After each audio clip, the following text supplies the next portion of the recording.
Mister perfectionist অভিনেতা আমির খানের জীবনে নাকি বসন্তের ছোঁয়া এসেছে। 2 বিয়ে ও ডিভোর্স সব ভুলে এখন নাকি বেঙ্গালুরুর এক লাস্যময়ের প্রেমে মেতে উঠেছেন তিনি। এরই মধ্যে আবার তৃতীয় বিয়ের গুঞ্জনও শুরু হয়েছে বলিপাড়ায়। কিন্তু এসবের মধ্যেই হঠাৎ হাসপাতালে আমির খান। কি হলো এই অভিনেতার, কেন হাসপাতালে ছুটলেন তিনি, এ নিয়ে এখন কৌতূহল সবার।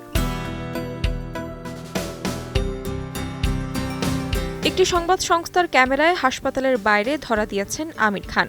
গণমাধ্যমের সূত্রের বরাতে জানা গেছে, তার মা জিনাত খানের শরীর খুব খারাপ হওয়ায় তাকে নিয়ে চেন্নাই হাসপাতালে ছুটেছিলেন তিনি। 2022 সালে হৃদরোগে আক্রান্ত হয়েছিলেন জিনাত। তারপরই তাকে মুম্বাইয়ের ব্রিজ ক্যান্ডি হাসপাতালে ভর্তি করানো হয়েছিল। কিছুদিন ধরে ফের স্বাস্থ্যের অবনতি হওয়ায় চেন্নাই হাসপাতালে তাকে নিয়ে গেছেন আমির খান।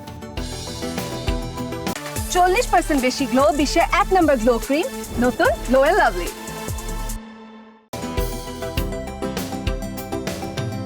বর্তমানে সিতারা জামিন পার ছবি নিয়ে ব্যস্ত এই অভিনেতা। তবে নিজের সিনেমা ছাড়াও পুত্র জুনায়েদ খানের সিনেমা লাভাইপ্পার প্রচারেও মন দিয়েছেন তিনি। তাহমিনা তন্নি, সময় সংবাদ।